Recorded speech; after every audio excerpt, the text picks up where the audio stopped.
Tenakoto katoa, and welcome to 3 Mic'd Up Board Gamers, the new podcast from 3 Minute Board Games.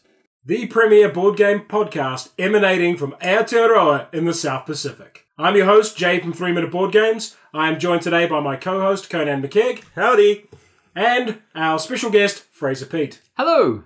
Now, the regular format for the show will be Conan and I as your regular, recurrent co-hosts of the show, and we will have a different person each time on the show, a third wheel, if you would. The reason for this is that I want different voices. Part of what makes 3 Minute Board Games what it is that behind the scenes there are a lot of contributors to the show that give their ideas, give their feedback, give their thoughts to me that I form and shape into the 3 Minute reviews. They're not just my ideas and they're not just my opinions. And I want those voices to come through on this channel. I also want to do this podcast inside my own house. So that means I'm not going to be interviewing people from all over the world. Unless you can fly to Wellington, New Zealand, and you want to sit on the podcast, that'd be absolutely great. But it's going to be Aotearoa strong here. Aotearoa representing, you're going to hear New Zealand voices on gaming and New Zealand matters.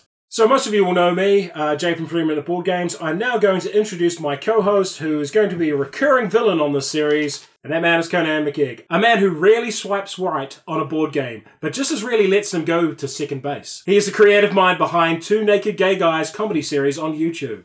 And when he's not reviewing games, he's reviewing queer films on his channel. The king of Kickstarter, the baron of backers, gamer, advocate, filmmaker, and philosopher, the magnificent, mercurial Conan McKeag. Hi! I'm a villain? Oh, crikey. I'm feeling like I've got to put on more of a dark, deep, villainous voice. That's what you took from that. Well, the rest of it was true. Alright, fine. And we'll introduce our guest at this time as well. Our first guest is a long-time friend and contributor to the channel. We're not playing games, he contributes to the Diceratops live D&D show we can also catch on a podcast. Oh, that, and he also heals the sick. Legend says that not one infant in the neonatal intensive care ward has beaten him at a board game. A man who can speedily decide on a life-saving treatment for a child, yet takes 10 minutes to decide what card to play. The Doctor of Dice, the physician of filibustering, my friend, Dr. Fraser Pete. Welcome to the show. Thank you very much for having me. I kind of feel like I should have actually gone more with a yeah! I mean, I'm really proud of the line, the physician of filibustering. That is you in a nutshell. It is so you. I mean, it's fair. If I can respond, it would be that, board games, decisions, I mean, these are key decisions to the future of our lives. You've got to make the right one, all right? Oh, dear. So there's a recurring meme in our wider community, which is, whose turn is it? Then you pause and say, Fraser. Because invariably, it's Fraser's turn and he's making a call. So, welcome. Whose turn is it, Fraser? Thanks. That's great. I almost feel like that needs to be a section on the podcast. Dear listener, I'd like it known that, as far as I'm aware, this podcast just could be called Roast Fraser, for all I know. Yeah, fair warning to any guests who do come on. You will get an introduction like this. No, I love it. Anyway, we're going to jump straight into our first recurring and regular segment, and that is The Hot Seat, where we grill our guest 10 questions in a very short time frame.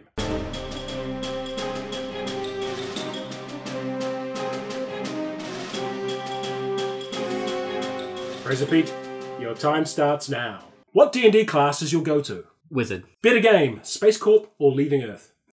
Leaving Earth. What TV show medical mistake annoys you the most?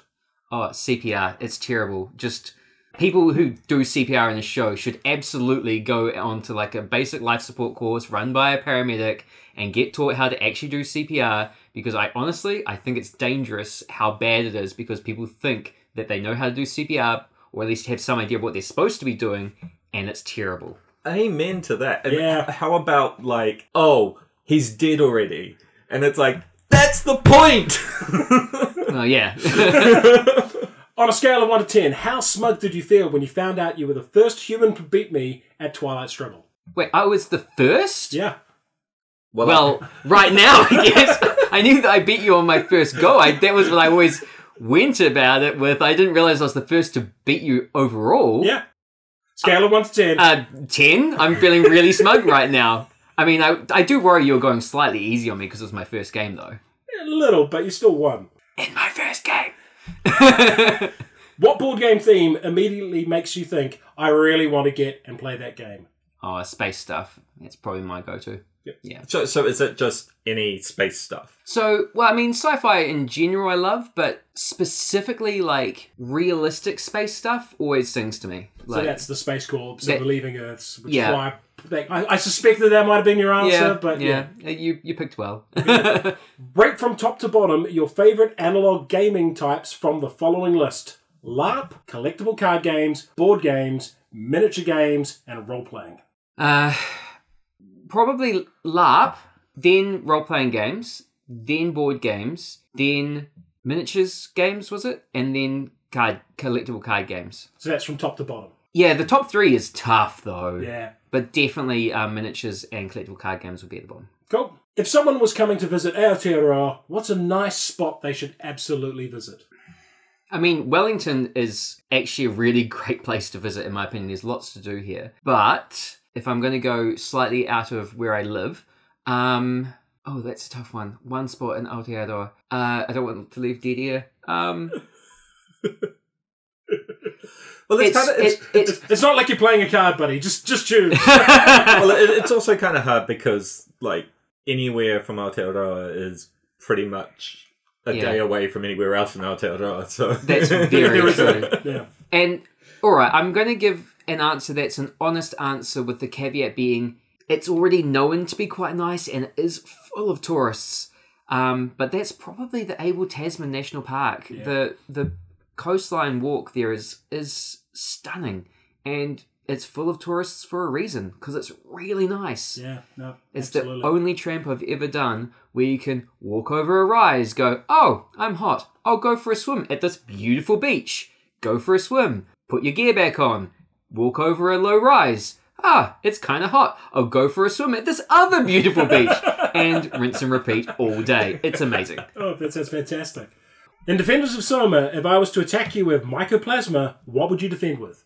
Azithromycin. It's a very common cause of atypical pneumonia, particularly in school-aged children. And the final question, sing the next line of the song. At first I was afraid, I was petrified. Na, na, na, na, na, na, na, na. you are so heterosexual. Man, you're so I got put on the spot. My latent heterosexuality shone through. All right, your time on the hot seat is over. Oh, I'm so embarrassed. It's the elephant in the room. The next segment coming up is the elephant in the room, where we discuss big ticket items of the day, important news, and other things that confound and annoy us. This week's elephant in the room is District 9. Now, the team and I had the privilege, the responsibility to test this game and consider reviewing it to put it up on the channel. And I'll hand over to Fraser. What did you think of District 9? Well, okay. People who know me know that I don't like to speak ill of things or people very much. And District 9 is a game where someone worked hard on it, or at least someone worked on it. Someone was involved, because it's not very clear much work was put into it. And as I said, I like to be polite, and it's really bad. Conan. So I'd say a lot of work went into it. That demo set that they sent was amazing. Beautifully produced. So I don't think I've seen many pre-release products like that come out so beautiful. But, so the product, the components, the boards, the cards, everything looked fine, looked good, looked top notch. But, absolutely. Yeah. But it just felt it was so obvious that more attention went into the design aspect of, like, the art design aspect of it than it felt went into the actual game design. Like, the game design felt like they had a committee of people who all loved the District 9 franchise and were all throwing out ideas about what a District 9 board game could be, and nobody was editing. Yeah. And that's exactly the point I wanted to hit on, is that game design is a process. You start off with a core idea, and then you throw a bunch of crap at the wall. You just throw ideas up on the wall, and then you trim them down. What makes a great game is what didn't go into it, not necessarily what went into it. And I've talked to people like Shem Phillips about this, and he's all about this iterative process where you streamline, you refine, you test, refine, and you just make the game better. None of that appears to have happened with District 9. Every original idea that was thrown up on the board is in the box. Well, that's like Ryan Lecout. Like, one of the really fascinating things about the deluxe version of Empires of the Void 2 is his developer's diary that comes with it as kind of an art book. And he actually shows you the iterations that he went through while designing the game. And that game went through quite a few versions before he kind of hit upon the core idea that he was like, this is what I want the game to be about. If I recall, it's like version 15 or something. Yeah, something like that, Yeah. Yeah, I remember hearing about this. I haven't had a chance to check it out myself. It does sound quite interesting. And I guess, I mean, I probably should qualify my statements about District 9 a little bit, because obviously it's pretty harsh just to say it's bad. But, I mean... You described the game as Calvin Ball. That's true when we're playing. Good point. I did say I feel like we're playing Calvin Ball. But that's actually kind of where I'm going with this, is that, I mean, if I'm going to make a really big leap here, I feel like Calvin Ball would be fun. I feel like District 9 has elements of games that could be fun. There's probably about 5 games that could be fun. And if they pick one and develop that, you could have a really cool game. But as it stands, I could feel my enthusiasm to watch the film again dying. I have to say, when you're designing like your key information board that's going to be used to remind people of rules, if the font of your rules is going below 11 font size, you probably have a problem with your game. Yeah, you have too many rules on the board. Yeah. But for me, it was the busy work of, right, everyone draws a bunch of Lycus cards, and then we decide one to pick, and then we put them in a pouch, and then we draw 2 out and resolve them. It's like, why not just let the player who's active turn over 2 cards? Like that whole process just doesn't need to exist. It's superfluous. Yeah, well, that whole the choosing of the cards, and then passing the cards all around, and then shuffling the cards, and then revealing some of the cards. Yeah. And putting them in the bloody pouch. let's not forget the fact that once you've done that, you don't have to. It says the rules. It's optional, but you put the cards inside a cat food pouch, and that actually reminds me of Kitchen Rush, because Kitchen Rush has a pouch in the game that you put some elements of the game in. Spices. Yeah. And that's a deliberate design choice because it drags things out. Like, they recognize that taking the pouch and opening it is time consuming. And in Kitchen Rush, time is critical because you have literally 4 real-time minutes. Oh, no, I think it's 3 real-time minutes, actually. It depends on the number of players, I think. To do it. And so that whole action is actually a deliberate system to make you not just always grab the pouch. Like, you've got to actually think about what are you doing and when you're doing it. Yeah. So that's the only reason you would have a mechanic like that, is if there is a time element to it, and there isn't in District 9. Yeah. So aside from the mechanics, which we found confusing, bloated, and generally we finding out what the core game was and what you were supposed to be doing was actually quite obtuse. There were things like the riot mechanic, which slowed the game down to a crawl and was just no fun. But there's another criticism of the game, and that is that it's a game about an apartheid analog. And what are you playing? You're playing the guys roaming around evicting the prawns from their home and stealing their stuff. And I don't know, when looking at the District 9 setting, that's not what speaks to me about what the game should be. No. I mean, I was playing as a gang of the prawns, but that didn't feel better. because they're still doing the same thing. Yeah, what were you doing that was different to what I was doing? Oh, no, nothing. No. There's no real mechanical difference. It was just very subtle flavour difference. But now that makes me think, like, imagine a world where there was a block-by-block style District 9 game. Yeah. Now that is how they should have done it, right? Yeah. Yeah. Arguably, yeah. Like, I think one of the things that was a big mistake that they made in the design is they were trying to replay the narrative of the film. Which, the whole act structure. Yeah. So rigid. Yeah. And Wycus is all about it was all about seeing his actions from the movie from a different perspective. And that, to me, is not how you do an IP game at all. No. And I mean, you look at something like Battlestar Galactica, which is one of the better IP games out there, right?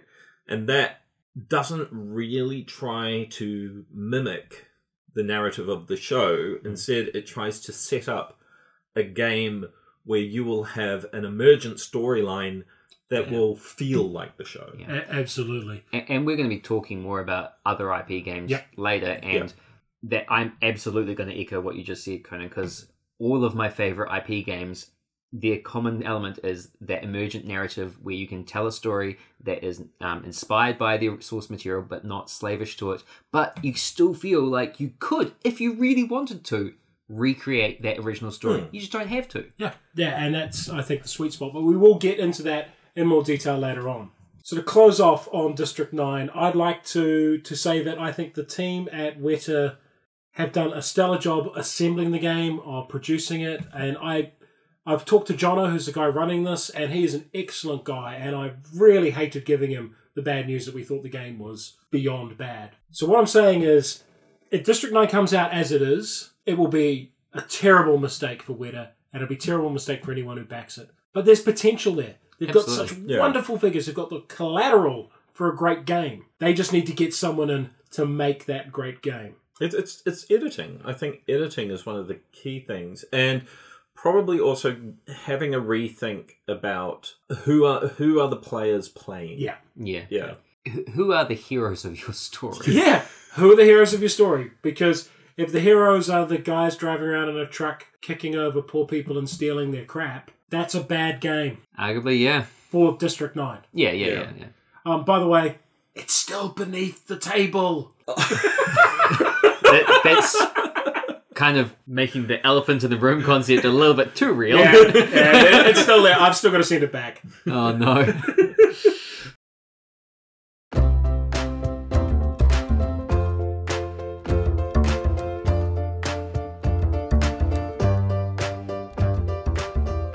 Alright, so the next segment we're going to interview Fraser on the Diceratops live D&D show. Tell us a few things about that. Who's involved?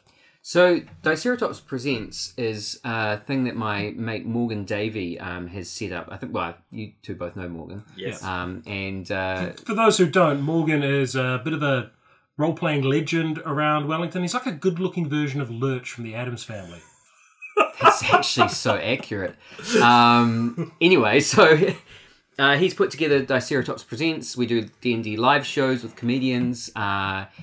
It's his baby, but I'm helping him out. I provide character voices and that sort of thing, and give him feedback on the stories that he's putting together. But he's the DM, and I help, and we have a rotating cast of comedians who play the characters. So how many shows have you done to date?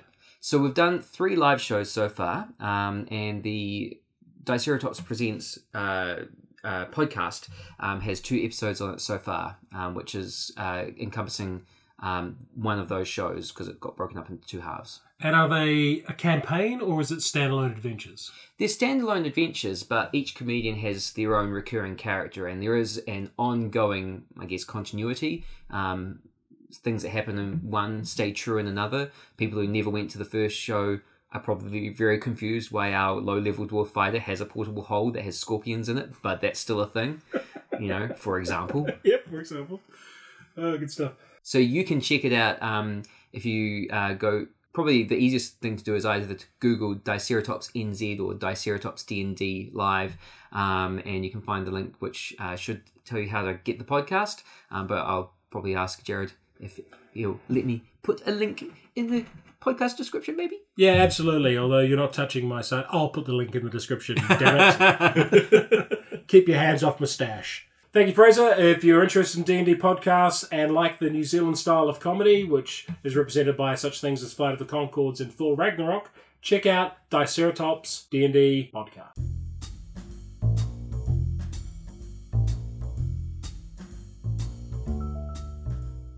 Our next segment is Conan's Kickstarter Connoisseur. I did not pick that name. Feel free to pick another name. Like I don't know. I'm not sure I could come up with something quite so clever. So the purpose of this segment is Conan is quite invested in Kickstarter. He looks up a lot of Kickstarter games, and he's usually how I find out about Kickstarter games. He normally goes, wow, check out this thing I'm backing, or check out this game, I think it's up your alley. So Conan, what have you been scoping out on Kickstarter over the last wee while? Okay, well, I've been scoping out quite a few, so I've got a list here that I'm going to try and get through as quickly as possible, but still actually tell you why I'm interested in some of these. Tell us a story. I'm so unsurprised. Okay, so the reality is that, yes, I have a bit of a Kickstarter addiction, and I probably, first thing I do when I wake up in the morning, because everything gets loaded at night, is I check Kickstarter games to go, is there anything I want to at least go, I'm going to come back to this game? Yeah. So, on that note, there's a few games out that are sounding really interesting. There was Merchant's Cove initially, but after our discussions and having a good look at it, I'm just not sure how a game, asymmetrical game that goes so asymmetrical that you've basically got 4 or 5 players around a table all playing a different game. It's the Root problem. Yeah. So Root's a great game, but teaching everyone that first game, there's so much overhead, and you can't look at someone else and figure out what the hell they're doing.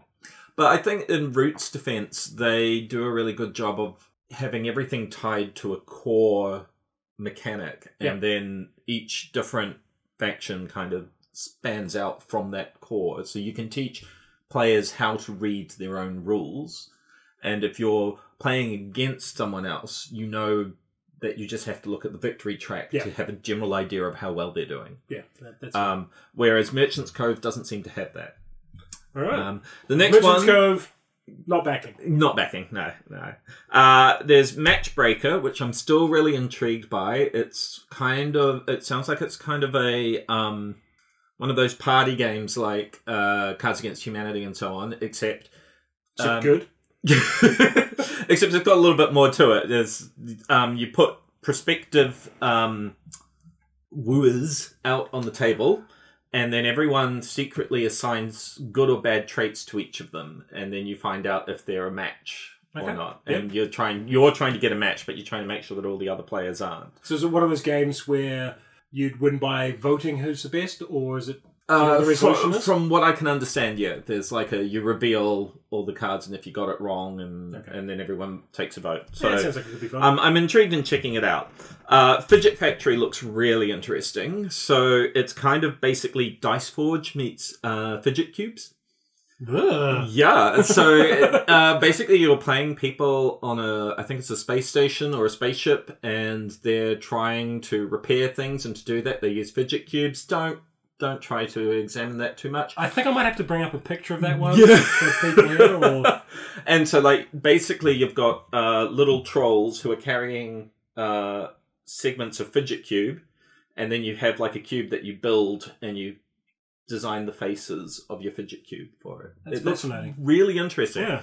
One of the things that kind of had me raise an eyebrow and consider it is there's Cthulhu as one of the creatures, and it says you can only communicate in alien gibberish. It's very Mountains of Madness. Yeah. I've got I saw one. It's not really me because I'm more of a worker placement card drafting kind of guy. I like games that have really intriguing mechanics. But I thought I should be a bit fair to people who like games other than mine. Yep. So I had a good look, and there's a strategic game called Saigon 75, which is set in Saigon. Yeah. During that era. And that looks like that'll be quite a really interesting, not quite war game. It looks like it's more of a grand strategy game. Okay. So that sounds worth having a look. I think it looked sounds like something you would. Yeah. The minute I saw it, I thought that's Jay. Yeah. There's a really interesting role-playing game out by a group who recently did a role-playing game called Never Go Home. Never Coming Home. Yep. Which was a horror role-playing game set in World War One. And so now they've done another game called Tenebria Remnant of Rome, where you're basically a group of people living in a Roman colony just after the fall of Rome.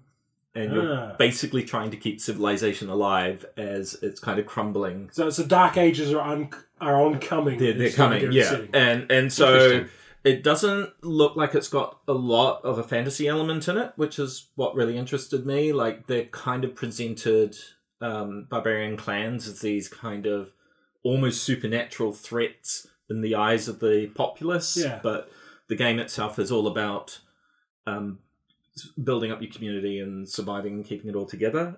So I really recommend that one. Okay. Well, that's a pretty awesome list of stuff. So thank you, Conan, and this will be a regular segment, so stay tuned for all these kind of things.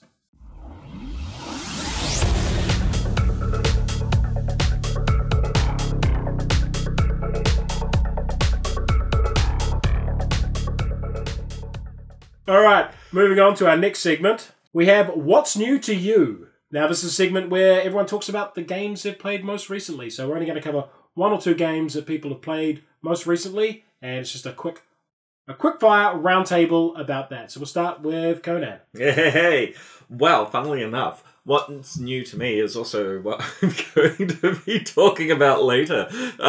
So the newest thing that I've been playing is Horrified. Which is the Universal Monsters board game. And this kind of just came out of nowhere to me. On Facebook, I just started seeing loads of people posting about Horrified and posting pictures of it. And I was like, oh, Universal Monsters, that's my jam. Yeah. So it's not available in New Zealand yet. Typical. Yeah.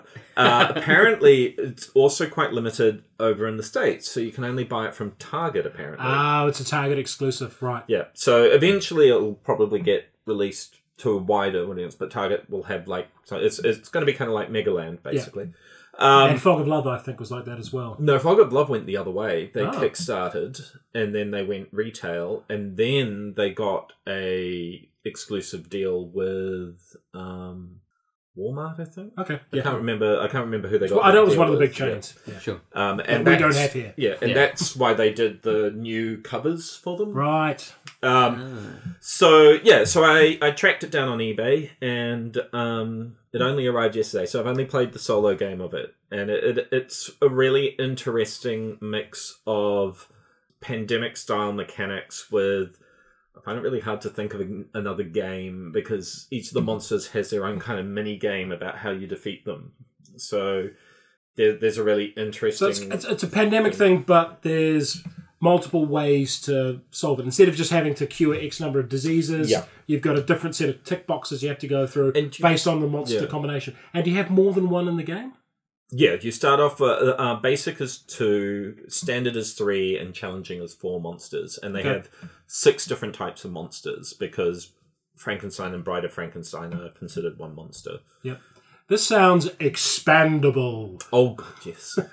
Definitely expandable. And it's got so much going on in it. I think solo play wasn't so great just because it felt a little easy. Yep. But it's also a little challenging at the same time. But I think with multiple players, the challenge will ramp up quite quickly. As is always the case with pandemic-style games, really, is the less players you have, the easier the game is. And I guarantee the first expansion will be challenge mode! Yeah. So you've got a lot of things going on, and you're chasing after villagers and so on. Fraser. So, I've had a couple of games are new to me, but actually most of those are ones that I've played with you lot.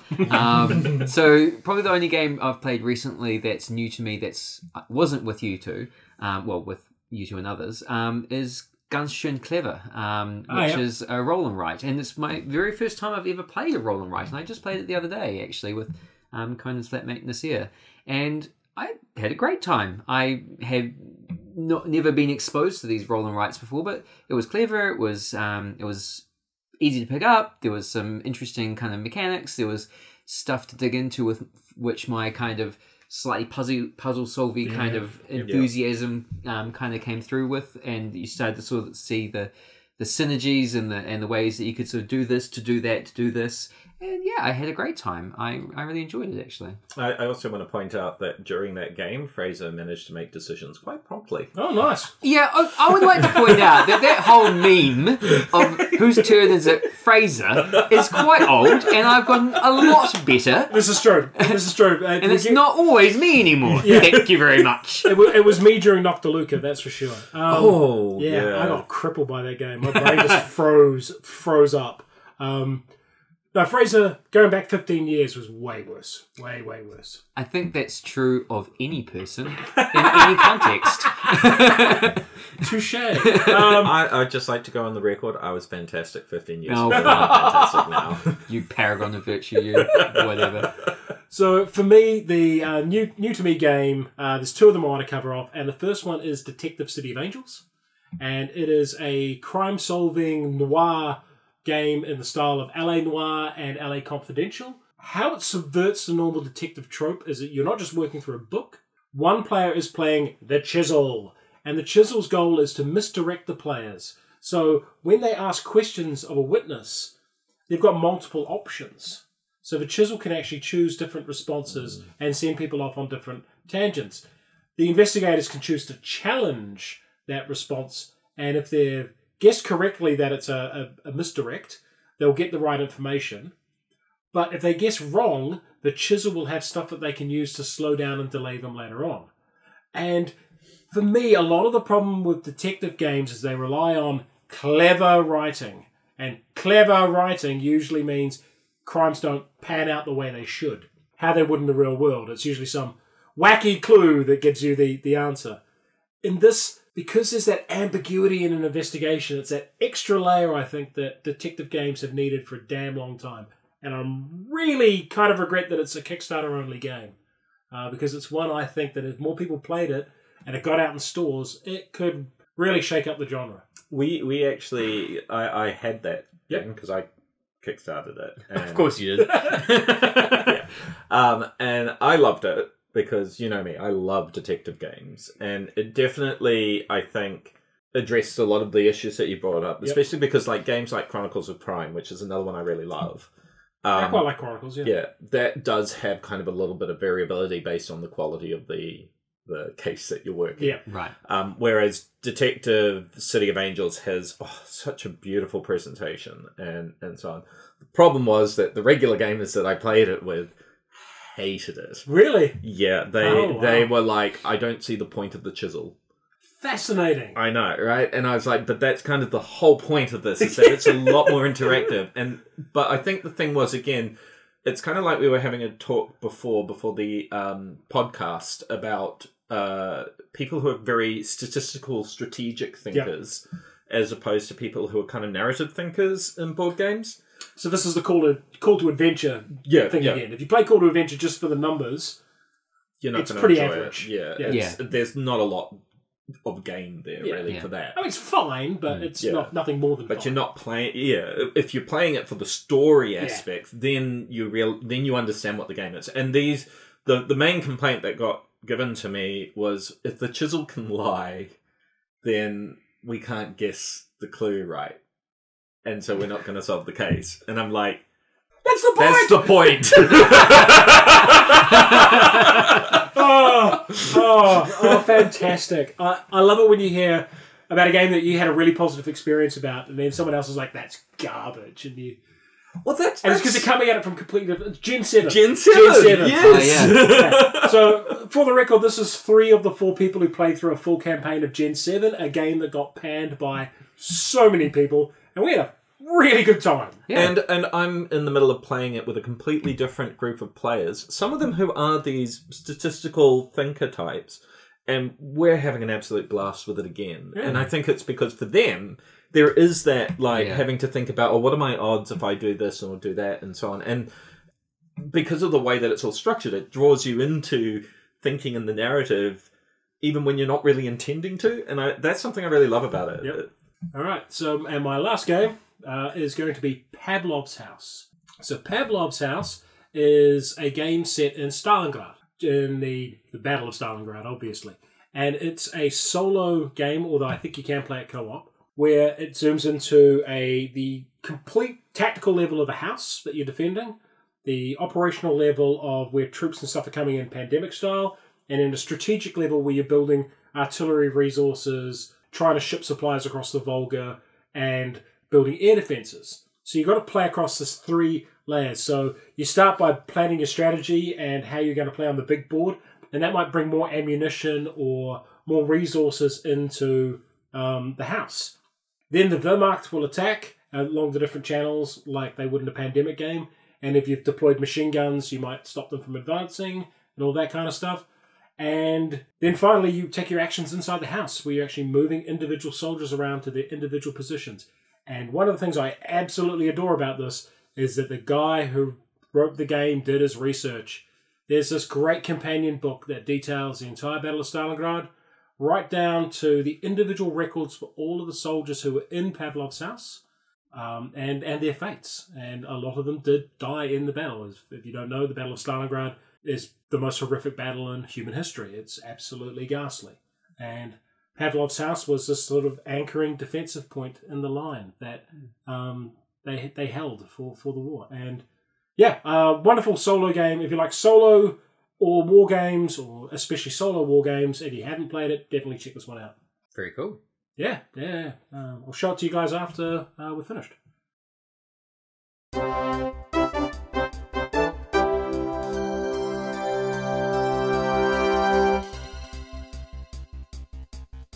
The next segment is Stacking the Shelves, where I quickly go through what's arrived for 3-minute board games over the last week or so.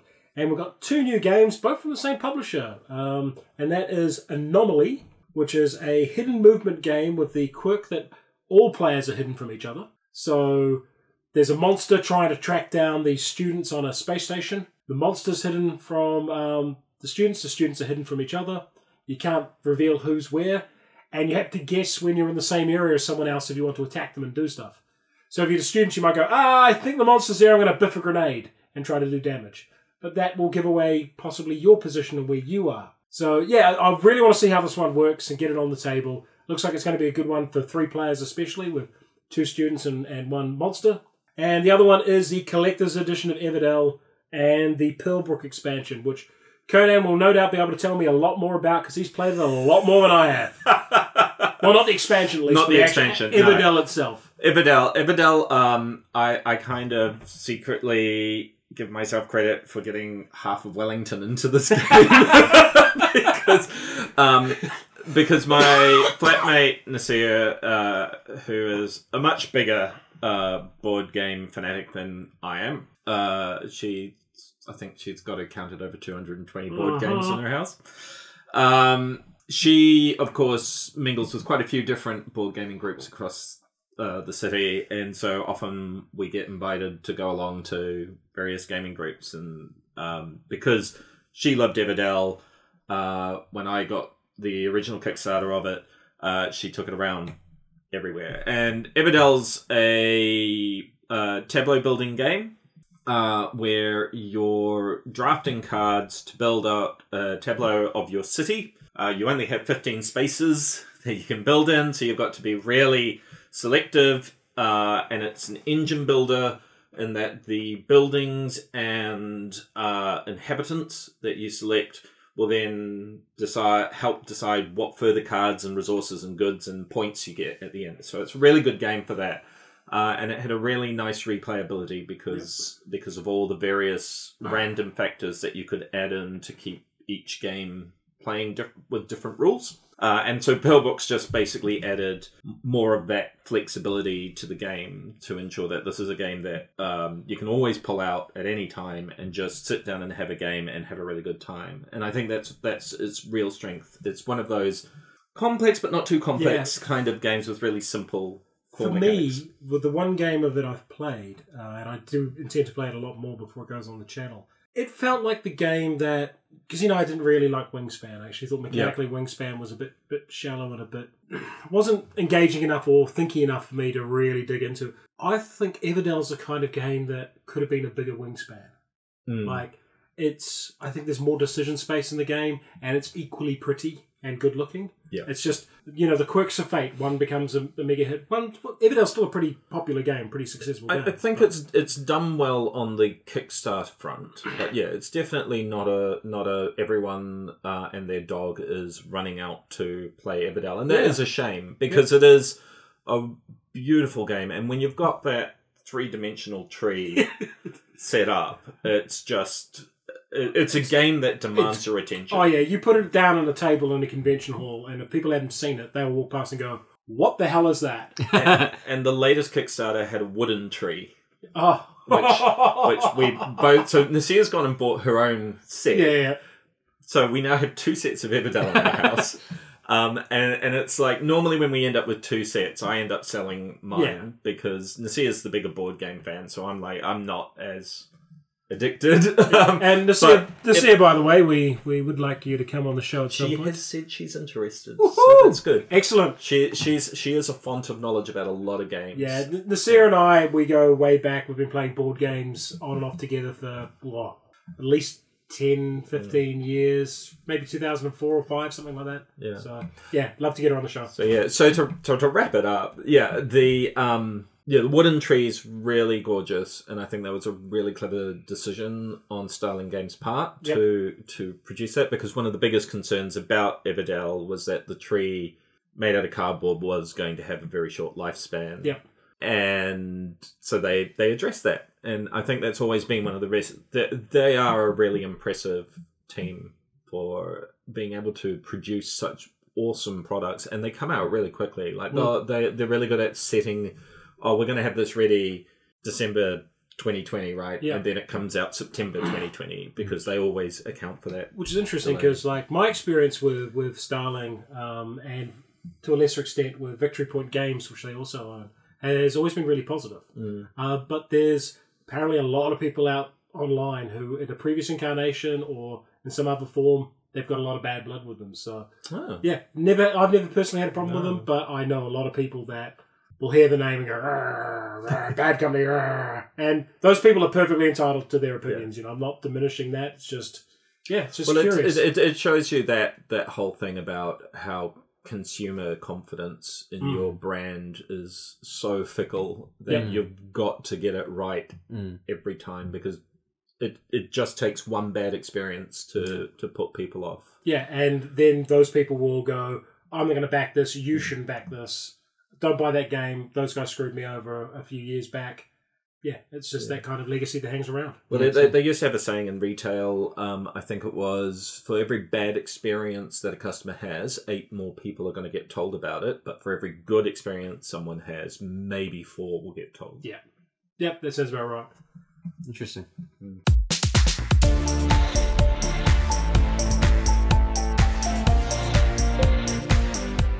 All right, let's move on to the final roundtable, which is on IP-based games. So what we're going to do is we're going to whip around and we're going to count down 6 different games, and I'll tell you what the categories are when we come to them. And then we're going to have a discussion back and forth while we're doing this on the nature of IP games, what makes them work, what makes them suck, and some of the pitfalls they fall into. So what we're going to do is we'll start off with Fraser and his 3rd favourite IP game. Oh, you're going to make me rank them. Oh, no. See, well, I already one did of your this. 3 favourites. No. 3rd favourite. All right. Battlestar Galactica. 2008, I went on to Board Game Geek and I was going to present them in ranking order, and it's actually the lowest ranked on Board Game Geek of my top 3. Oh, yeah. And it got 7.7 for what it's worth, which I think is probably a little bit low because it's quite good. Yeah. But anyway, love Battlestar Galactica. Great board game. So we're going to spoil it here because I've also got Battlestar on my list. And because we're not ranking them, I'm just going to mention it now. Battlestar Galactica is also on my list. And the reason that is every time we play it, it's just a fantastic experience. It's the emergent narrative ideas in it. Different things happen. There's suspicion at the table. There's name calling. There's card counting. And for a particular group of mine, this is our signature game. This is the game when all 5 of us together, this is the one we'll be most likely to play if we really want to have a good time. And I think we played like 15, 20 odd games of it, like a lot of Battlestar over the years. And I can't imagine it working with another IP. I just can't imagine all of those mechanics working for something else. You can't retheme it as is. Yeah, if you did, it would just come across as feeling like, this kind of feels a bit like Battlestar Galactica. Absolutely. And I'm surprised you didn't bring it up, so I will. Jared has coined a term from Battlestar Galactica that I actually quote in conversations and contexts that may not even reference Battlestar Galactica until I bring up this concept, which, and correct me if I'm pronouncing it wrong, but goes something along the lines of incomputrice. Incomputrice is the word. Which I believe did you coin it before or after your blog? But no, it was during a game with Thomas, and yeah, I did post it on the Vom Krieg blog back in about 2012. And it's the idea that someone is so incompetent at a traitor board game that you immediately assume that what they're doing is traitorous, and it's not because they're the Cylon; it's because they're just clueless. And we've got a friend of ours, Thomas, who. He just does this to mess with people. Not because he's a Cylon, he just likes doing, I'm going to do that because it looks fun. And that's his thought process. I'm going to jump in a fighter and go out and do stuff. It's like, well, there's no Vipers out there. Yeah, looked fun. And you just assume he's guilty. And it's a real problem when he is, because you're so used to it. Is this our Thomas? No, different Thomas. Thomas. Okay, because I was like, although I can kind of see that Thomas was also doing it. But it's an applicable concept to a lot of board games, particularly ones that have traders, where you're just like, I just can't tell if you aren't getting this game, or you have, and you're playing us. Yeah, and it's one of those things we always come back to is the idea that board games are there to tell stories. And the fact that we immediately reference stories like this with a game like Battlestar Galactica means it's doing its job really well. Very true. Yeah. All right, so your one of your 3 one of my games. 3 top favourites. Yep. Oh, well, one of them I was going to name, I'm pretty sure it's going to end up on Fraser's list, so I'm actually going to go for one that I'm pretty confident neither of you have played, because, I'm like that. Yeah? It's kind of true. I'm always the one who shows up to games with like, here's my new board game that none of you have played. Let's play it. But I'm not like, okay, so we have one person in one of our gaming groups who always does that, but he has not opened the box. Oh, dear. I hate that guy. Yeah, and so he opens the box and he's popping stuff out, and while everyone's like going, are you sure we should be playing this game right now? It's, I mean, Nasia's kind of got the thing where it's like, she has to read the rules before she'll play a game. So she's keen to bring a new game in, but she has to have read the rules so she can explain the rules, because she refuses to play a game with people who don't know how to play a game, which is fair. It's a fairly fair rule to have. I'm the same, pretty much. Yeah. So my game is Crusader Kings, which I know Jay and Steph are keen to play at some point. I have read the rules, but we only had 2 of us, and there was a 3-player minimum, so we didn't get around to playing it. So as a game, talking about building stories, that game is all about emergent stories, because you're playing 3 generations of a dynasty, basically, and it captures the feel of the video game quite well in a smaller sort of frame of time, because that is one sprawling ass video. Yeah, it's huge, and so being able to capture even like a sense of that is really good. So I think having that 3 dynasties allows you to sort of have a bit of the sprawl without having the game feel like it's being dragged down by the sprawl. And because like the way that you rather than rolling dice, the way that you're randomly resolving issues is you're pulling character traits out of a bag, and all the character traits are basically your rulers' character traits, or sometimes the character traits of their kids.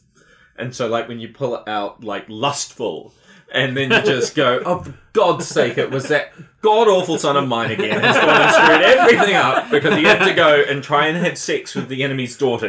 That kind of, it's got that kind of narrative thing coming out of it. And I thought that was just genius. Chef's kiss. All right, Fraser, we're on to you for one of your games that you thought were not that flash. Oh, we're going to go. The bad ones. Right, well, I have some slightly unusual choices for this. Well, the first one's probably not super unusual because it's just bad, which is that back in 2012, there were a couple of games that came out to tie into The Hobbit. An Unexpected Journey. Yep. And there's actually quite a few. So, The Hobbit, An Unexpected Journey, 2012, which has a rating of... Well, it's not the one that has 6.3, which was actually designed by Rainer Knizia, of all people. Which is meant to be quite a reasonable game. Well, it's got 6.3, which is more than mine got. It's also not the 2012 adventure game, which got 3.25, which is more than mine got. Oh, Christ. The one that I played, actually with Nasia and a couple of other people as well. I should point out that Fraser contacted... No, he asked Nasir when he was over for board games the other day, what was the name of that game? Because I was trying to work out which it was. Yeah. And I contacted the various people I played with, and the theme of the responses I got was along the lines of, oh God, and oh, I blocked that from my memory. But anyway, The Hobbit, An Unexpected Journey from 2012 has a rating of 2.8 on Board Game Geek. It's pretty much one of the worst gaming experiences of my life. I don't think we finished the game. We had to get drunk, which is actually quite unusual for me, because I'm not a big drinker. And whilst drunk on the train ride home, we came up with a better game that even when we sobered up in the morning, we were like, yeah, that's a better game. I'm not even going to bother going to the mechanics. It was just really bad. Good boot. Put that boot in. Give it a kick. I mean, I know I'm going to come across as such a mean person from listening to podcasts, and I honestly do try to be, kind and compassionate to people, but it was so bad. Yeah, some things don't deserve your kindness. Yeah. Oh man, I'm going to feel really pathetic following this up because my second bad game isn't actually that bad, and it's Legendary X-Files. Oh. And the reason I'm putting it on the bad list is, first of all, I don't like Legendary as a core system. Like Legendary Marvel, I think, is a very forgettable game that does absolutely nothing for me. Legendary Encounters Aliens, I find actually quite good. I find it the mix of mechanics and the systems just gel perfectly. And then X-Files, they try to, recapture the magic. They try to use 90% of the same system with the Aliens game. And where Aliens, you'll have like a ticking cards moving down the ventilation shaft towards you that you have to kill before they get to you. In the X-Files, it's like Monsters of the Week. And there's hidden cards. And instead of just trying to solve objectives, you're trying to piece together this conspiracy. But it just feels too scattergun. So where each Aliens game is focused on one film and the 3-act structure of one film, the X-Files is 3 seasons that you play at once. So it's just like, oh, remember this character? Remember this thing? Remember this disconnected idea? It's just blah. None of the tension, none of the excitement, none of the real feeling that you got in Aliens. And also the graphic designs choices of making it all look like 80s bureaucratic clip art was really bad. So it's going to get kicked out. Yeah. Oh. Right, Conan, one of your disappointing IP games. Okay, one of my disappointing... The 2 disappointing IP games that I chose were both by the same crowd, and they're both kind of disappointing for the same reasons. But the one that I'll mention is Labyrinth, the board game. So that's... Okay, to clarify, that's not the Labyrinth where you've got the dials that you're moving the thing. It's not Labyrinth by Volko, the War on Terror game. No. It's the one about Jim Henson. It's the Jim Henson branded board game that comes with the very nicely sculpted miniatures of the key characters from Labyrinth. Yep. Beautiful art, beautiful presentation. Not a lot of game. Yeah, I've heard this. I've heard it's basically a roll and move pickup. It's a roll and move game. Yeah. It's got pretenses of being like a game where you're on quests before you face off against Jareth. But really, it's no different from one of those old classics of place your piece on start and roll dice until you get to the end. Yeah, so like the old G.I. Joe 80s board games. And it was really disappointing because I was kind of hoping for something that was... Because, you know, to me, like, IP games, they've got to capture the feel. I mean, as you know, Jared, my favourite style of any kind of board game is that it presents a theme, and then I feel that theme when I play the game. Like Kitchen Rush, one of my top 5 games, feels like what I remember working in a restaurant felt like, which is you were saying shit for a lot of your shift. Absolutely. And I love the fact that it captured that feeling of stress without actually being stressful. That's really clever design. And Labyrinth, the game, just didn't capture any of that. Well, I guess it captured the feeling of a dream because you kept falling asleep. I've just thought of a new tagline for Kitchen Rush, which is Kitchen Rush, the game that got this podcast an explicit rating. All right, Fraser, let's move on to another one of your favourites. Okay, so I'm going to go with Star Wars Rebellion as my second favourite, seeing as you asked me to rank them before. So, just to jump in, Rebellion is also on my list. Rebellion is also on my list.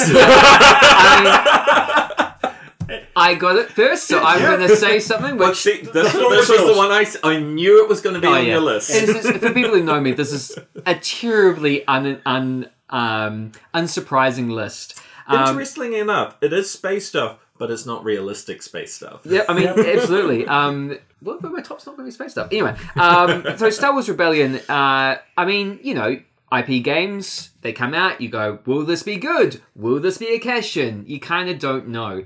And then Star Wars Rebellion blew me away. I honestly didn't know what to expect, and I played it, and I was like, there is 2 great games here. Yeah. And they mesh perfectly. Yeah. And I feel like I could tell the story of the original trilogy or not, and I could have fun both ways. And there's just these great stories that come out of it. And we've kind of been harping on this point about, you know, what's the emergent narrative, what's the stories, and that sort of thing. But it's such a great example of that. Even more, I feel, than Battlestar Galactica, of just getting that theme of this is a sequence of events, and oh no, Mon Mothma is now working for the dark side, converting planets to the Empire. What are we going to do? We're getting shafted, you know, like... She's such a great Imperial agent. I know! It turns out! But yeah, great, just amazing game. I'm just going to echo everything Fraser said about it. Star Wars Rebellion is just an amazing game, and the asymmetry is just mind-blowingly well done. And I think we've played about six or 7 times. Sounds about right. Yeah, and every single game has been a butt-clenching, nail-biting sort of... That's very kind. I seem to recall 1 or 2 times when you absolutely schooled me. He lies. He's beaten me about as many times. I haven't actually kept track. But yeah, just a wonderful game. Can't say enough good things about it. Yeah, I think the thing that really strikes me about Rebellion is it's a classic Fantasy Flight, lots of systems kind of game, but there never feels like there's just mechanics for the sake of mechanics. Yeah. Everything feels like it's been carefully thought about how it's pushing forward that feeling of you're playing through a galactic rebellion. And it was our friend Luke's stories about all the crazy outcomes of the games that he was playing that sold me on it. And I think that's, it's just such an impressive game. I think you played it with Luke before you played it with me. I think so. I think, Luke was the person who got me into it as well. When Luke also got me into my other favourite game, but we'll go into that later. Luke's another person I wouldn't mind getting on the scale at some point. He would be great. He tells some good stories. Such a Star Wars fan. Yeah. So if he's like saying the Star Wars game is good, then it's like, oh, I'm paying attention now. Yeah, and it's another game where the expansion was a really good expansion because it added in quite a few new ideas, but it also kind of improved / overhauled probably the only system that I would have any criticisms of, combat system, which was the combat system. Absolutely. I haven't played the expansion yet. Oh, really? Yeah, it smooths up the combat system and just adds an extra layer to it. Yeah. So yeah, if the original Rebellion had one weakness, it was the combat system was, it's okay. It was always more about the kind of moving Functional. around and the political side of the game was really its appeal. So, being able to make combat a bit more. And I think the secret weapon in Rebellion is that it's character driven. Yeah. And that's where the things come through. You're always sending Han to do something. You're not sending just... Schmo. Yeah. You're not just sending Star Destroyer. That Star Destroyer is commanded by Admiral Piet. Yeah, totally. All right. So we went a full rotation, so we're going to have to go back to Fraser. And All right. we're going to go with your other bad game. My other bad game. Yeah, your other bad game. Well, so there is a game. There's several games from this IP, and it's the one that I'm betting is probably going to surprise my my hosts the most, and that's the Flintstones from which was published in 1971. Oh my lord! Because the reason why I bring it up, I mean, it's pretty classic for that kind of era. It's we kind of touched upon it earlier. You start at the start, you roll some dice. Well, actually, in this case, you spin a dial, which tells you the number of spaces that you move. Basically the same as rolling a dice. You move that many spaces. If you get, sometimes you draw a card that says go forward some spaces, go back some spaces with some vaguely themed thing from the TV show. Yabba dabba do, go forward too. I literally think that might be in it. But it's that kind of thing. And it's really dull. Yeah. And I played it at a relatively young age. I must have been like 8-ish. Yeah. And I think it was just, I found it at my grandmother's place. And it was old then.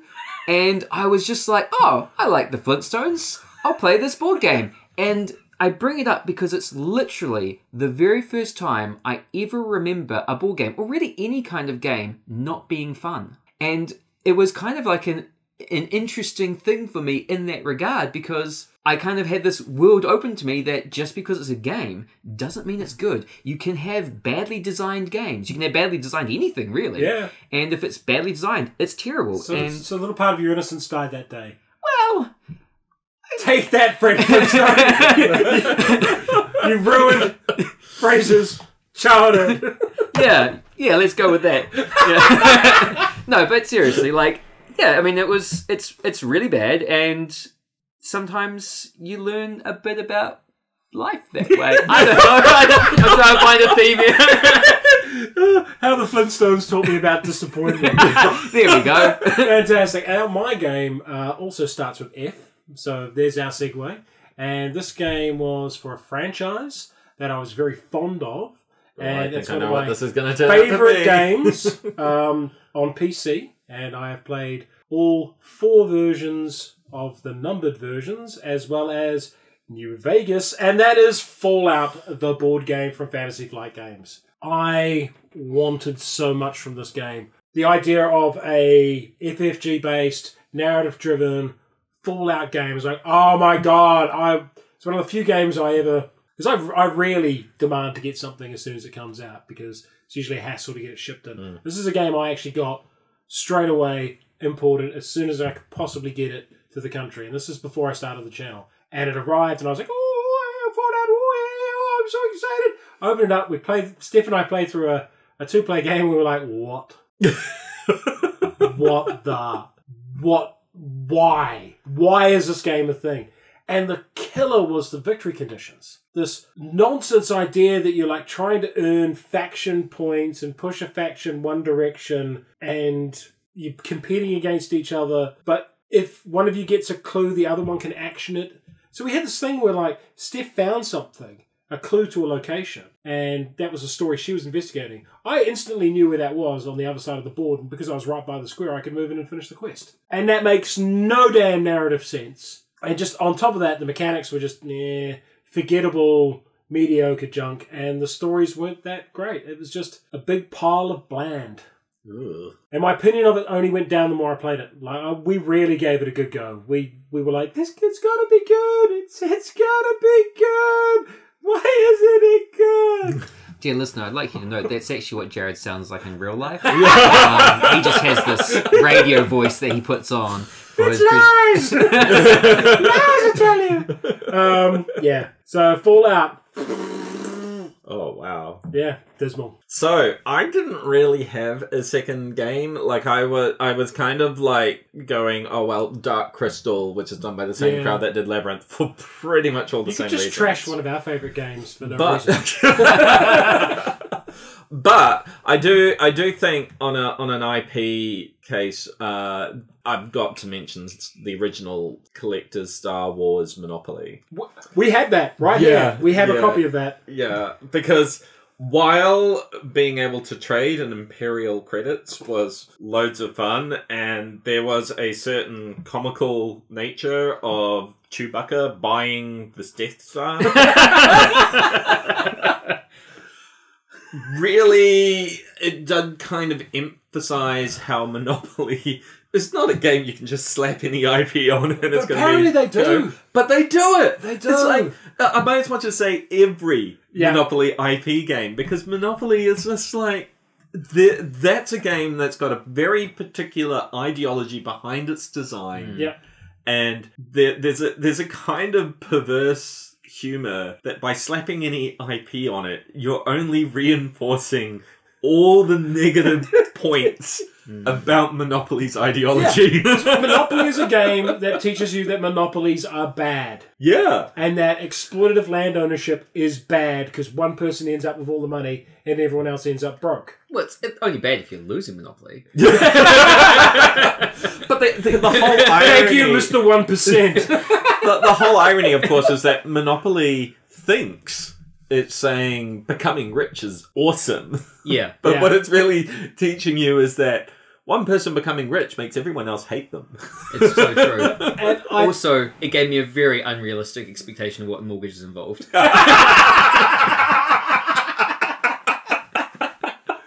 Ain't that the truth? So I think there's a general consensus that pretty much every version of Monopoly can just go in the sea.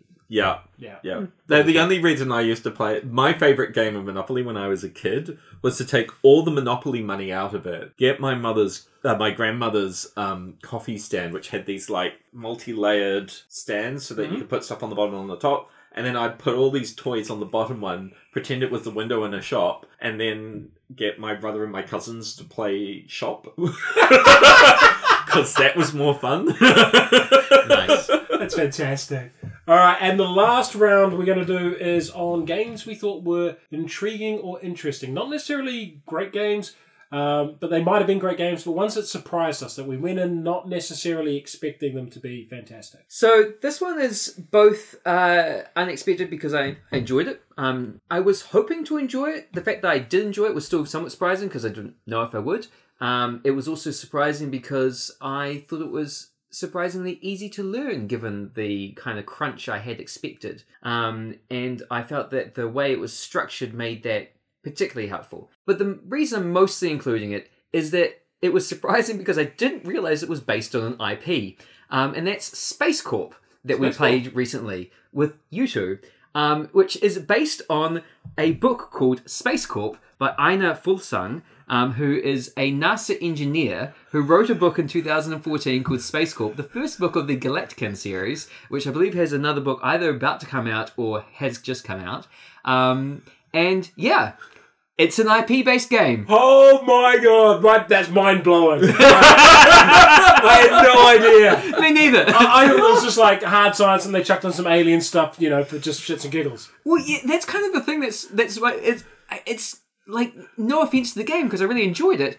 It's kind of a generic idea. Like even the name is very generic. You know, it seems like this generic concept of we're going to be a corporation that's exploring space. Sure. Oh no, it's based on a hard science.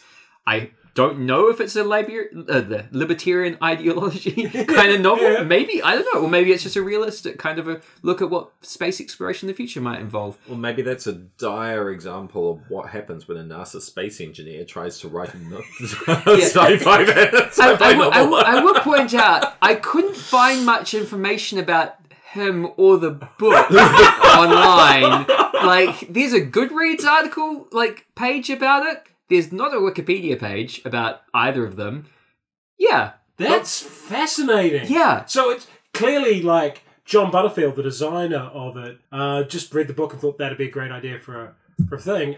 Presumably. But not necessarily because of commercial pressure to go, we need to make a game in this category. That's intriguing, and I don't know that happens very often. No. I can think of one case like that, and that's Bethel Woods, which is Shem Phillips' game. And the reason he made it is he just loves that guy's music and the stories that are around Bethel Woods. So Shem was like, I want to make a game based on this. Contacted the guy, and he said, yeah, go right ahead. Yeah. So that's fascinating. Right? Yeah. Yeah. I mean, I probably should mention the mechanics, given that it's the other thing I sort of was saying, which is that because it's structured over 3 eras of space exploration, I did quite like the fact that the first era introduces the basic concepts and then iteratively introduces more advanced concepts, which is just a great way to do a long game, because it is a long game. Yeah. And if you're going to do a long game, doing it like that is actually a pretty genius idea, actually. Yeah. No, completely agree. Well, we all agreed that was definitely a game we wanted to play again. Definitely. I think it's a weekend game, not necessarily an evening game, because I think with 4 players you could easily hit the 4-hour mark. Yeah. Though, in fairness to the game, you could just play one of those eras, and it does have rules. I mean, it wouldn't be really satisfying, but you could just play an era in an evening, or over a sequence of evenings. Yep. Yeah. And I think if you get to the end of an era, there's not actually that much data you need to save. No. Yeah. It's pretty much what you've got on your board and your score, and that's about it. Yeah, which is not a lot. No. Take a photo. Yeah. Be done. All right, so we're on to my interesting game, my intriguing game, and this was a surprise because it's a very hammy TV show. Like, it's a ridiculously hammy TV show full of nudity, swearing, and murder. And that is Spartacus, A Game of Blood and Sand. And I'm still to play that. I love this game. You've never played I Spartacus. have never played Spartacus. that and astounds everyone me. has told me I should play it. Yeah. I've played Spartacus. I'm Spartacus. Oh, I missed it. So, there are several things I love about the Spartacus game, and a lot of it's very similar to what happens in a game of Battlestar Galactica. It's the finger pointing, the accusations and stuff, because there's a lot of playing dirty tricks on each other. So there's also peddling influence of other players, and there's just that whole interaction. And then there's the mini fights that you do inside the arena, which people bet on. It's just a heck of a lot of fun. And it's also got a hell of a lot of Kiwis in it. Because the show was produced here, and Crixus the Gaul, Maori. Most of the other characters, pretty Maori. There's a lot of Polynesian boys as Thracians and Gauls in that show. So a lot of very familiar faces in there. And of course, the unofficial Queen of New Zealand, Lucy Lawless. Yes, yeah. Well, that's kind of the Cliff Curtis syndrome, isn't it? Yeah. It's like Māori actors tend to just be any non-American nationality you want. I think Cliff has played pretty much every nationality. That's why it was quite good seeing him on Fear the Walking Dead as a Maori. Yeah. So, and he'd talk about that, and it was actually a part of his character, and I thought that was really cool to see. But it's always good when it's like we see a little bit of Maori representation on TV. Yeah. And actually, as Maori are not pretending to be Arabs. Yeah. They frequently get cast as. Or Central Americans. Yeah. Yeah. All right. So, your interesting game. So, my interesting game was one that we tried out some time ago, and that was Doctor Who: Time of the Daleks. Ah, yes. Yeah. I was expecting that to be kind of trashy. Yeah. And I was really pleased with it.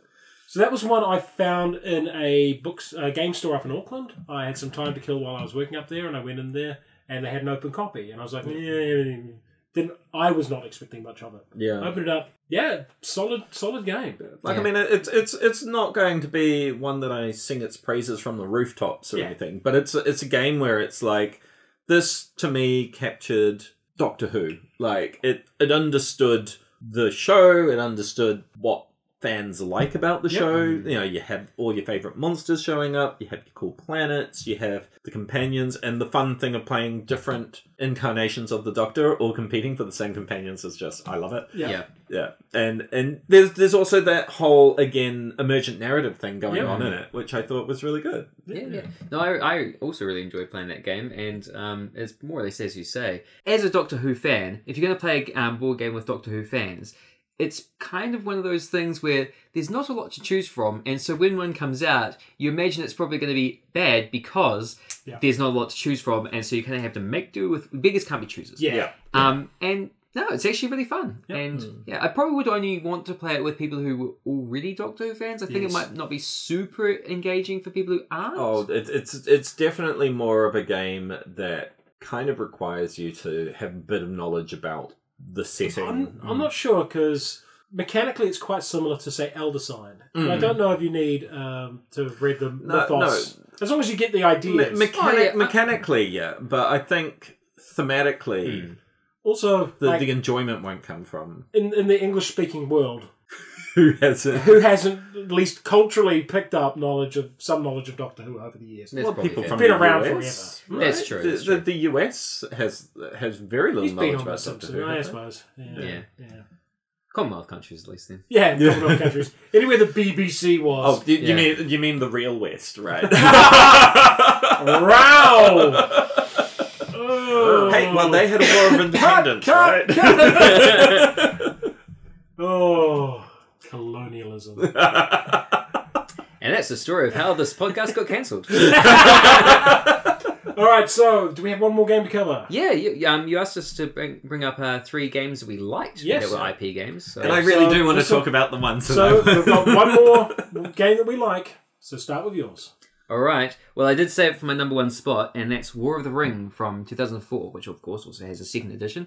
I love War of the Ring. It's a game that I've loved playing every time I've played it. I've played it multiple times, mostly with Jared. Yep. And it's a great 2-player game. It's asymmetric. A lot of the things that I love about Star Wars Rebellion, I love about War of the Ring. I feel a little bit silly that I've got 2 games that in some ways there's so many things about them that is similar that I love, but they are different. And I remember playing it, and I think it was probably the first asymmetric, like proper asymmetric game I'd ever really played.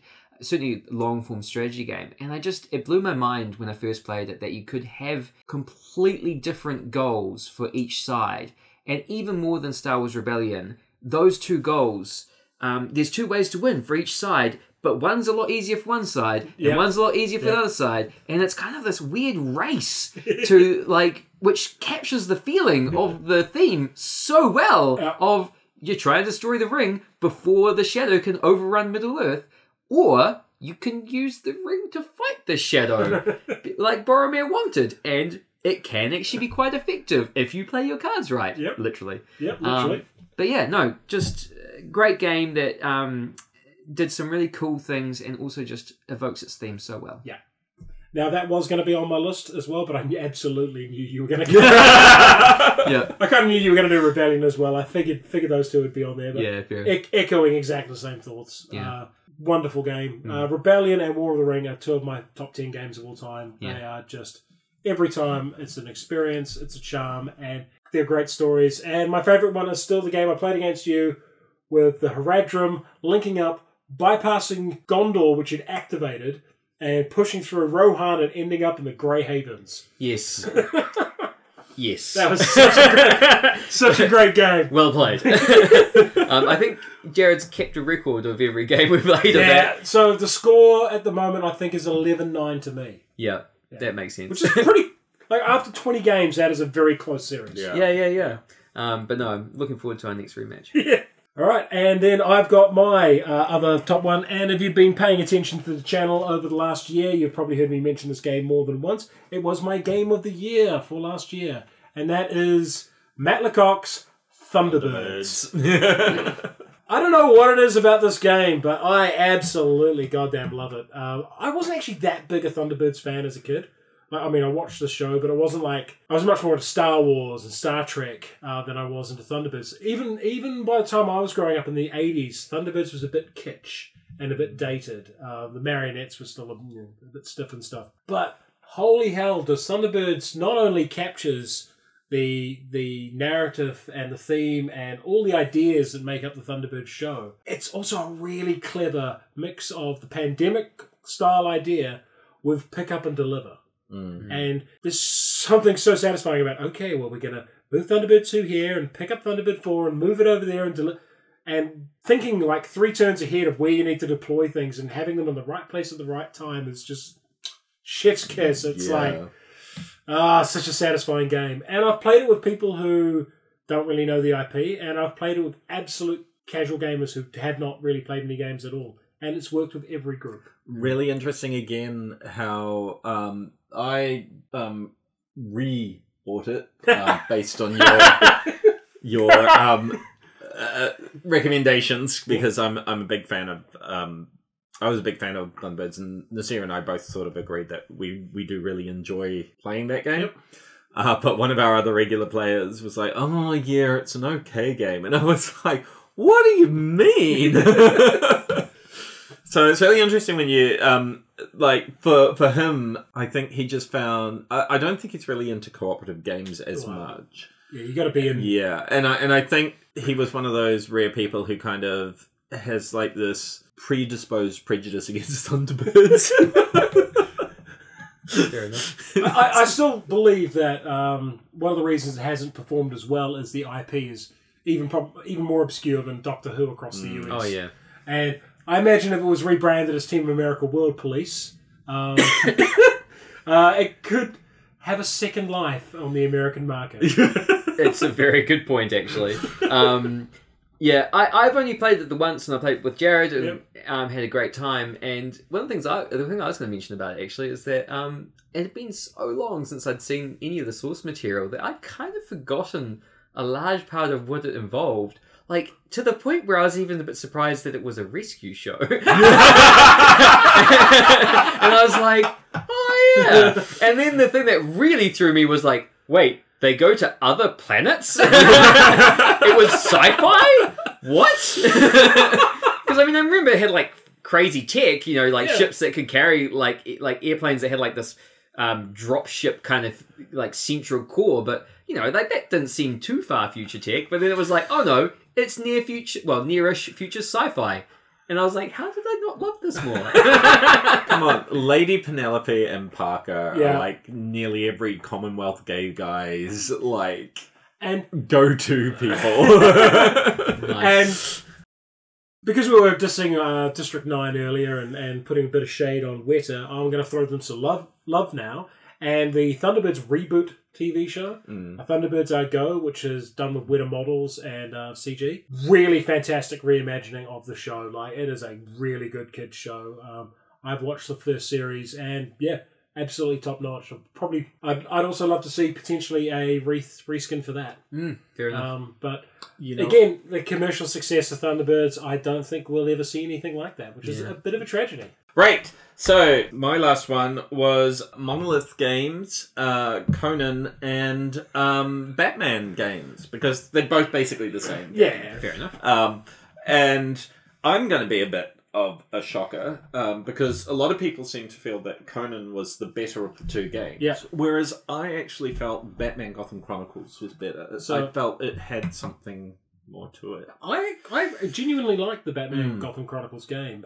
It's one I got rid of to you. Not because I dislike the game, but just because these shelves are a crumbling. And it's a game that like you have to kind of really get a bit of a commitment to sit down and play it. Yeah, like, and you I can't think just pull it off the shelf. And I think you got to love the IP as well. Yeah.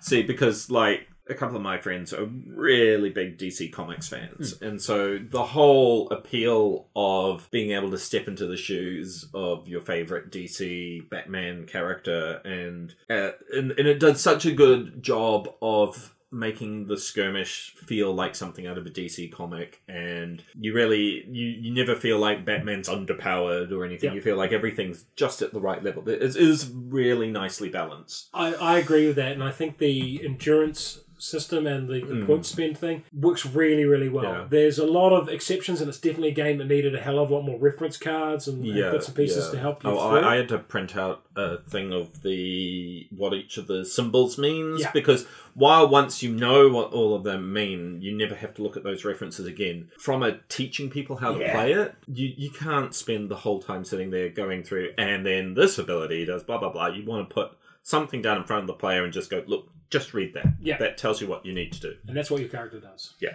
So a little disclaimer before I make any comments, I actually haven't played Batman Gotham Chronicles yet. Yeah. But my understanding is that you're basically playing the heroes of the Batman verse versus the villains of the Batman verse, right?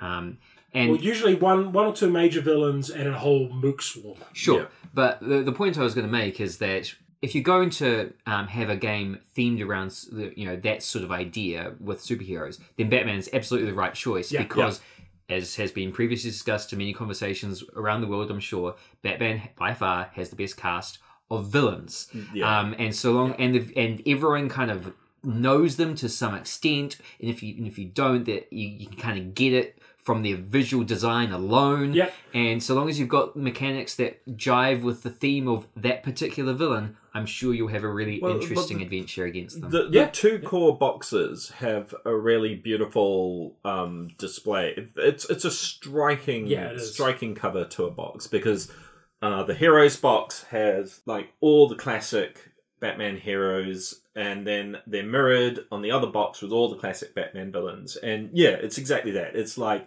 it's the spot your favorite kind of image. And I think that's also a really great example of art for an IP game, of being able to just with your cover alone evoke a feeling of, I want to open this box and play this game. And if there's one thing you cannot argue about Batman Gotham Chronicles, is that if you put those boxes in a room of gamers, inevitably someone opens it up and just wants to fossick around inside it because they look at it and they're just like, oh my god, I want to see what's in this box. And like, my friend Simon was just, he couldn't keep his hands off it.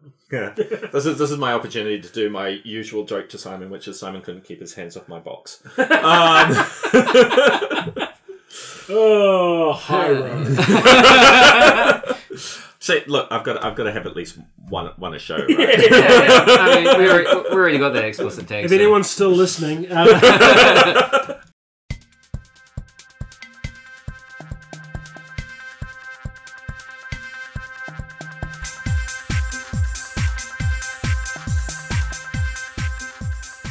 All right, so closing thoughts for us on IP games. So I think the themes that have come through are hooking into that idea that the game is not necessarily retelling the story, that it's on rails, but that it allows you to recreate your own take on that story. So it's not playing history, it's retelling history. It's not playing the story, it's retelling the story. Yeah. And it's taking the world that's available and giving you access to it, rather than just running you through. What other thoughts have you guys got to close off on that? Well, I'll jump in with every intellectual property, every story has a theme. And if your mechanics, when you're building a board game for that IP, don't evoke that theme, which is kind of what you're saying, but slightly different, then arguably, why even bother? Yeah. You know? Yeah. Like, these are things that we tell ourselves as a society to reflect on the human condition. And yeah, you need to evoke that. Otherwise, you need to choose a different IP. Yeah. So why would you make Judge Dredd the accounting game? Yeah. Bang one Or accountant, even- bang two accountants. Or even arguably, why would you make Judge Dredd the literally nothing more than street combat game? Yeah. Which you could see someone making. I and thought it someone would- had. Oh, they probably yeah. have. Oh, Yeah. well, they're probably... There you go. But why bother? Yep. You know? That's not the theme of that IP. No. Yeah. Yeah, no, you're absolutely right. And that's the thing I've been saying most of this podcast probably is people don't want to play the show or the book or the whatever the IP's of, right? They don't want to play what they've seen or read. They want to play in what they've seen or read. And so your game's got to make them... The game has got to be, this feels like this show. This feels like this story. But it's not. It's doing something different, but you still feel like this could have been how that story could have gone. And I think that's often what people prefer. Oh my lord. We've basically described IP games as they should be interactive fan fiction generators. Yes! People, there's a to segue slightly. There's a lot of criticism that fan fiction gets from certain corners of the internet, for want of a better term.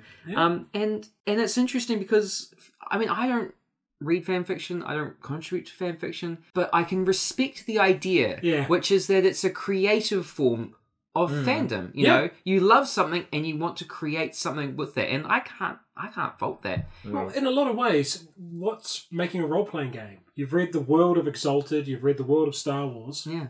If you're running a role-playing game inside an established setting, you're writing fan fiction. Oh yeah, absolutely. And this that's is- not a bad thing. No, not at all. But this is also a problem that a lot of IP role-playing games run into, is like if you pick an IP that is so fixated, that is so reliant on the narrative that it tells, then it's really hard to make a solid role-playing game out of it, because people are like, well, what are we doing? And the two I want to jump in straight away and point out for that, Middle-earth role-playing and the Babylon 5 role-playing game. The narratives in those two stories are so strong, you're like, well, what are we going to be? Yeah. We can be rangers in both of them.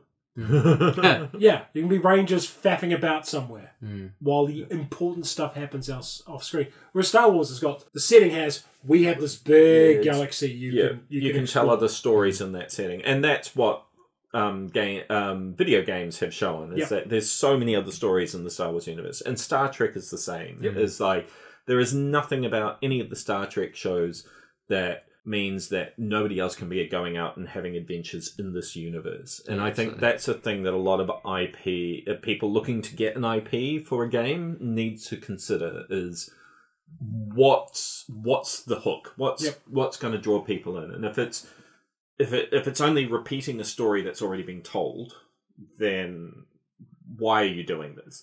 And War of the Ring is a great example of going, okay, let's not just repeat the story that's told. Let's give players the freedom to break loose of that story. And it's why, for all my love of War of the Ring, I have not gotten the new Fantasy Flight Games Middle-earth adventure game. Oh, really? Yeah, because I'm like, oh, cool, we'll be rangers and stuff pissing around the edges of the story. War of the Ring's an epic. Yeah. This allows me to retell the epic. Your Hobbit game that you mentioned earlier, that does not let you retell the epic. I can only barely remember it. There was something to do with, like, there were 4 troll minis, and I don't know why, and you had to keep circling them until you did something right, and then you could move into the next circle where you could I remember Oh that my one god, now. it's so bad. And I just don't know why. The miniatures were quite good, actually, though. And that's apparently what they get used for, because the people who owned it still own it. It's in the, they've got the box still in their cupboard somewhere, but they've stripped it of the minis because their daughters just love playing with the miniatures. Well, I guess some joy came from it. I always love a happy ending. Silver lining.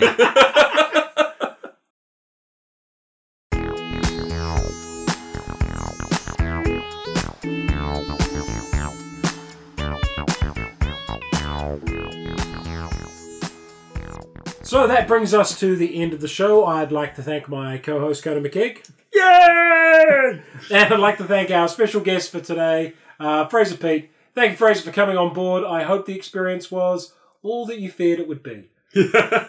Thank you very much for having me. I was expecting a subtle... Well, no, actually, that's not true. I was expecting an edition of Roast Fraser, slightly. And I got what I expected, but I also had a really good time. Yeah, I have to ask, do we ever really do subtle, Jared? No, not really. No. And on that note, these podcasts are going to be infrequent and irregular, so I'm not going to tell you when the next one's going to be up, because I have no idea. Conan has no idea, no one has any idea. We don't know who's going to be the next guest, and we don't know what the next topic's going to be, so that's probably going to be discussed with my people on Patreon. Thank you all for listening. This will be available as a podcast somewhere else at a later date. I will post that below in the comments. And if you enjoyed this podcast, like it, subscribe to the channel, and support us on Patreon.